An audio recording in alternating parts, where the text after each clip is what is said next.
साथीहरू नमस्कार। सदाझै आज पनि मैले नयाँ भिडियो लिएर उपस्थित भएको छु। आजको भिडियोमा हामीले नागरिकता पासपोर्ट लाइसेन्सलाई एकै ठाउँ एकत्रित गरेर अन साइडमा प्रिन्ट कसरी गर्ने भन्ने बारे हेर्दैछौँ।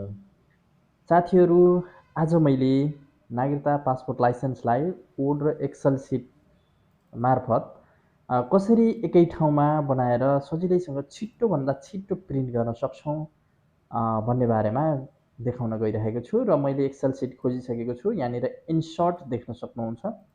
यो इन्सर्टमा गएर यहाँनिर गएर मैले फोटो इन्सर्ट गर्छु। नागरिकताको पहिलो पेज अर्थात् अगाडिपट्टिको भागलाई मैले यहाँ इन्सर्ट गर्छु सर्वप्रथम। त्यस पश्चात पछाडिको भागलाई पनि इन्सर्ट गरेर कसरी हामी एकै ठाउँमा जोडेर प्रिन्ट गर्न सजिलैसँग र छिट्टो एकदम क्विक कसरी सक्छौँ भन्ने बारे। ल हेर्नु साथीहरू, यसरी इन्सर्ट भयो र यसलाई तपाईँलाई कत्रो साइज चाहिन्छ टक्क तपाईँले स्याट साइज मिलाउन सक्नुहुन्छ एकदम सजिलोसँग। त्यो फोटोसपमा यताउता गाह्रो हुन्छ त्यो छैन। फोटोसप चलाउनै नजान्नेले पनि एकदम सजिलोसँग यो बनाउन सकिन्छ। साथीहरू अगाडिको पेजलाई मैले सेट गरिसकेँ। अब हेर्नुहोस्, म पछाडिको पेज पनि इन्सर्ट गर्दैछु र पछाडिको पेज पनि इन्सर्ट भयो र अब यसलाई यता सार्न पनि सजिलो छ र यसको साइजलाई हामीले थपघट सजिलैसँग गर्न सक्छौँ। एक क्लिकमै गर्न सक्छौँ। सजिलैसँग यसलाई हामीले आफ्नो साइजमा टक्क मिलाउन सक्छौँ र देख्न सक्नुहुन्छ मैले यो पछाडिको साइजलाई व्यवस्थित तरिकाले मिलाउँदैछु र सेम साइजमा टक्क एउटै साइज आकर्षक देखिने तरिकाले मैले मिलाउँदैछु र यसरी लगभग मिलिसकेको छ। अब यसलाई यसलाई हेर्नुहोस्, प्रिन्ट प्रिभ्यूमा पनि टक्क पेजको माथि आएर बस्यो। राम्रो तरिकाले प्रिन्ट हुन्छ, एकदम आकर्षक तरिकाले नै प्रिन्ट गर्न सकिने हुन्छ।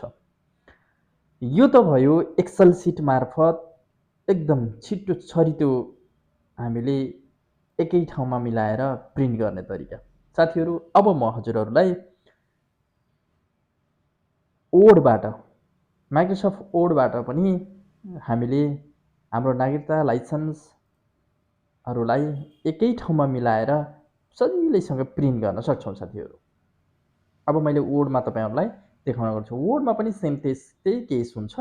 हामी इन्सर्टमै जान्छौँ। इन्सर्टमा गएर हामीले पहिले आफ्नो फ्रन्ट साइजलाई इन्सर्ट गर्छौँ र दोस्रो ब्याक साइडलाई इन्सर्ट गर्छौँ। साथीहरू भिडियो हेर्दै हुनुहुन्छ, कृपया यो च्यानलमा पहिलो पटक हेर्दै हुनुहुन्छ भने कृपया हाम्रो च्यानललाई लाइक सब्सक्राइब गरिदिनुहोला र यसले गर्दा हामीलाई पनि हौसला बढ्ने हुन्छ। र हजुरहरूले यो भिडियो हेरिसकेपछि जानकारी पाइसकेपछि आफ्ना साथीभाइलाई पनि जानकारी होस् भन्ने हिसाबले सेयर पनि गरिदिनु होला।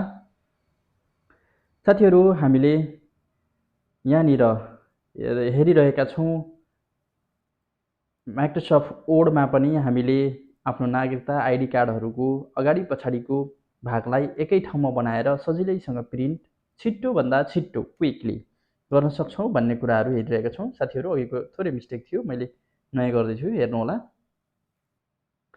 यसरी हामीले सुरुमा अगाडिको भागलाई लिन्छौँ। देख्न सक्नुहुन्छ अगाडिको भाग ठक्क फिटमा नै बसेको छ। यसलाई केही साइज मिलाउनु पर्ने देखिँदैन र हामी पछाडिको भागलाई लिन्छौँ, इन्सर्ट गर्छौँ।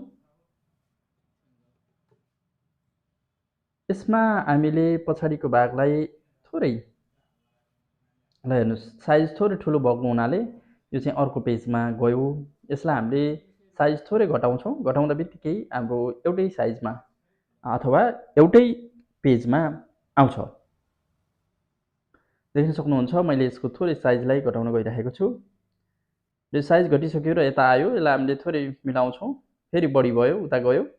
त्यसैले हामीले यसलाई वाइड, यसको लम्बाइ चौडाइलाई पनि हामीले आवश्यकता अनुसार मिलाउन सक्छौँ। साथीहरू देख्न सक्नुहुन्छ मैले यसरी यसको लम्बाइलाई मिलाएँ र चौडाइलाई पनि मिलाएको छु र यसरी हामीले नागरिकता अथवा अन्य कुनै पनि दुई साइडवाला आइडी कार्डहरूलाई एक्सेल र वर्ड मार्फत प्रिन्ट सजिलै गर्न सक्छौँ। देख्न सक्नुहुन्छ कस्तो राम्रो साइजमा टक्क मिलेको छ। यसलाई हामीले प्रिन्ट गर्दा अत्यन्तै राम्रो एउटा प्रिन्ट निस्किन्छ साथीहरू कतिपय अफिसियल साथीहरूलाई समस्या भइरहेको हुन्छ कि कसैले मेलमा नागरिकताको अगाडि पछाडिको भाग पठाइदिएको हुन्छ तर प्रिन्टमा वान साइड नै चाहिएको हुन्छ। साथीहरू यो भिडियो मार्फत भरपुर तपाईँहरूले एउटा जानकारी लिनुभयो भन्ने आशा राखेको छु र आउँदो दिनहरूमा पनि हामीले यसरी नै भिडियोहरू ल्याउने नै छौँ, जसको लागि हजुरहरूले हाम्रो च्यानललाई सब्सक्राइब, लाइक अनि सेयर गर्न चाहिँ नभुल्नुहोला।